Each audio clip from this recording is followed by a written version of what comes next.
What's good with y'all, man? It's your boy Tim.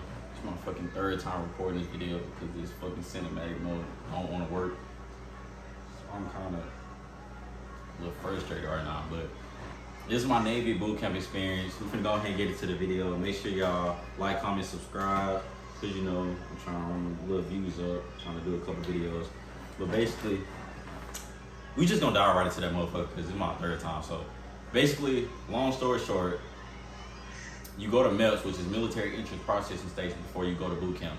MEPS, they're gonna give you a little $30 voucher or whatever the amount is, and they're gonna take it. You gonna get that. You can go to the airport. My flight was from Shreveport to Atlanta, from Atlanta to Illinois, and when we landed on the flight, we landed around 10 o'clock, and when I got off, that's when boot camp really, well, it didn't really start, but it was like the feel of boot camp started, and they took our footprints and everything at the airport, and then they take you from bus to RTC. And on that bus, everybody quiet, you know, you just gonna be hearing Captain Sanders say the do's and the don'ts of Naval boot camp. Take about an hour to get to RTC. You gonna pull up, they're gonna take you to a place called Pearl Harbor, which y'all not gonna know what shit y'all know now. And it's gonna basically, you gonna get off. They didn't do a shark attack for us. The petty officer was like, just get off the bus. So we end up getting off the bus, running inside, and then you go, oh shit, I'm really in your bed now. And we went off. They say don't step on the flags. They didn't tell us that, but the flags, when they say don't step on the flags, it's flags on the deck that's embedded into the tiles on the deck, and the deck is the floor. So that's where you're gonna get all your stuff. They're gonna give you your phone call and tell you, call your peoples, read a card. I did not just call my mom and told her, I was like, hey, I'm at Navy boot camp. I see you in such and such. I love you, bye. You gonna get all your uniforms. Well, not your type 3s. You're gonna get those the first week of P days. Yeah, first week of P days. And you get all your little skivvies. You get your Navy shorts and shirts, and you get your hoodies and your sweats. You don't get these until after. I think you get these week 7. Yeah, we got these week 7.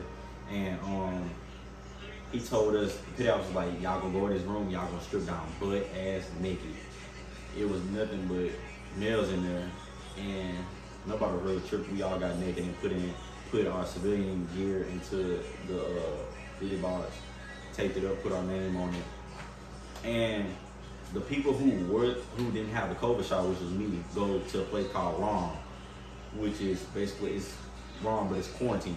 So they took us, after we got our shit issued, they took us on a bus from the Pearl Harbor, which is on this side of the base, to the other side of the base, which is ROM.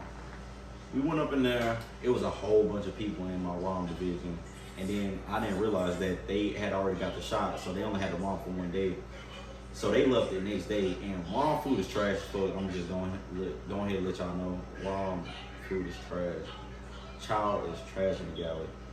And it ended up being like 16 people in my ROM division. And ROM, all you do in there is, you only clean like 2 times a day, and it don't last that long. And the rest of the day, you just sit and talk, or if your petty officer is nice, they'll let you go outside and chill, or whatever, and it's pretty much chill and ROM. And it ended up being like 13 people in my ROM, and we all got super duper close, and they ended up telling us that we were going to be in the same division, so we was happy about that. And my petty officer from ROM, he ended up having to go like the day before. The day before we left, after those 2 weeks, he ended up having to leave the day before, and we was in a compartment by ourselves, and the chief that came up to our ROM to check on us, he ended up being my chief member, and he ended up being my RDC, and I didn't know it, but he ended up having a deep ass conversation with us, and he was like, I'm not gonna be y'all chief, I don't know what y'all waiting on me for, or whatever. Ended up being our chief, because after we won, we went to PAs, they took us back to the Pearl on the bus, ended up being our actual division. We was division 613, you know, 613 the best division, so we ended up going to be in that little area. P days, all you're gonna do is do your swim the first week. The swim's not hard. If you don't know how to swim, tell them you don't, because they gonna ask. Don't tell them. They gonna ask who don't know how to swim. You go and they gonna teach you how to swim. And on the first PFA, it's not hard. You just running back and forth to cones when the sound beeps. So you won't have to worry about the running anything, unless you just super trash at running. It's like super trash. But nobody failed. Nobody failed the first PFA. You get your shots the first week, which ain't too bad. But the thing is, throughout boot camp, man, the galley goes so crazy. Breakfast, lunch, and dinner with the food. Like, you can get full. You gonna get full off that. But other than that, after P days, that's the area where you start doing all your inspections. You start marching everywhere. They had already picked the leadership roles. They had already picked our RPOC. He was our RPOC throughout the whole boot camp.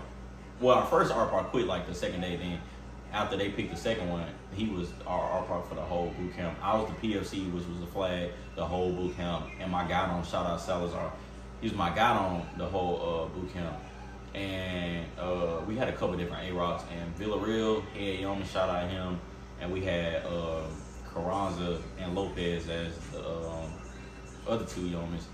So between that time area of like, I think week 2 and week 6, you going through your inspections of bunk makeup, which you doing your bunk, folding store, which means you taking all your clothes, unbuttoning them, buttoning them back up, and folding them, and putting them in your rack. So then you doing other inspections based off of the drill tape and all that stuff. So the showers in boot camp was not bad at all. Please don't make it bad. You're gonna be in there, you're gonna be naked with other dudes, but you're not gonna be worried about that. You're not gonna have to worry about that. So after you get done with between the times you going to class every day, I had a sister division, so we was going to class with my sister division. And class not bad unless your ass fall asleep. Don't fall asleep in class. I mean, you can, but shit don't get caught. But I'm not telling you to do it. But after that, what else we did? You start going to all your classes to like do like training, weapons training, and firefighting. You kind of go through firefighting all throughout boot camp, low key. But weapons training only lasts for about a week or 2 weeks or something like that. And week 4 was our RDC assessment, which you do the actual 1.5 mile run. I passed that. Damn, no, I'm gonna fail because I was not a good runner. I never had a problem with push-ups or planks. I just had a problem with the run. You go through that, you do that, you pass that, and week 5, everybody was just worried about. Everybody was worried about passing their run. That's the only thing everybody was worried about. Well, not everybody was worried about. It was just like everybody was worried about the PFA, like, let's get this shit out of the way, let's go ahead and do it. So I went crazy between week 4 and week 6 trying to prepare for my run and everything inside the compartment. And I ran my official PFA on 6 tag 1, which was Monday. Ended up passing that. Barely, I don't know how I passed still to this day. But ended up passing that. And after we passed, we was all preparing for battle station that whole week, and we was just preparing for. I can't talk about battle station because we signed a contract on it. But that week, which was week 7, we did battle stations on that Tuesday. Passed battle stations on a Wednesday. Got our phone call at like 11 o'clock that Wednesday. Everybody was tired as fuck. We got double portions in the galley at Chow. I think we had like beef brisket and steak, macaroni and cheese, and we had ice cream, chips, peanut butter jelly, the salad bar, juice, Gatorade, all that. We just went crazy in the galley. But then after that, I think we tapped early that night. I think we tapped at like 20. It was amazing, bro. I think we still tapped at 22 because we had to do bro, don't even do it, bro. Don't even do it. Yeah, we had, I'm sorry, I'm talking to the dog, but we had past battle stations the next day called our people, and then that Thursday we had drill. We went to the drill hall to practice for graduation, and that shit was fun as fuck. Like, everybody was relaxed, the environment was chill, and we went and tapped at 20 that night because we had graduation the next day. And graduation was pretty cool, bro. Like, it don't seem real once you get out because you like, damn, bro, why do civilians act like this? This shit is weird as fuck. And then you go meet up with your family or whatever, you do what you gotta do. Shit, you get back on your flight, you head to A school. That's basically an overview of boot camp. I'm gonna go into real detail on another couple videos. I got a couple story times for y'all in boot camp because that shit funny as fuck. But don't forget to like, comment, and subscribe to this video because I'm gonna take this YouTube shit serious with the military. And I'm gonna drop my Instagram. I don't know how to do it right now, but I'm gonna drop my little Instagram right here or whatever the fuck it is. So y'all can hit me up. Y'all got any questions or anything on boot camp or running exercise? Y'all need help with anything? Just hit me up. I mean, I don't have no problem. I don't have no problem with y'all hitting me up because I'm a pretty chill dude. But other than that, I'm gonna hit y'all with a couple story times and my A school experience and all that, and do a little Q&A. But other than that, that's pretty much it. Boot camp is not hard. My chief always said listening was half the battle. But other than that, that's gonna end the video. Like I said, like, comment, subscribe. Hit me up if you got any questions below or in my DMs or whatever. But honestly, other than that, this video over with, man. Appreciate y'all taking time out to come watch me.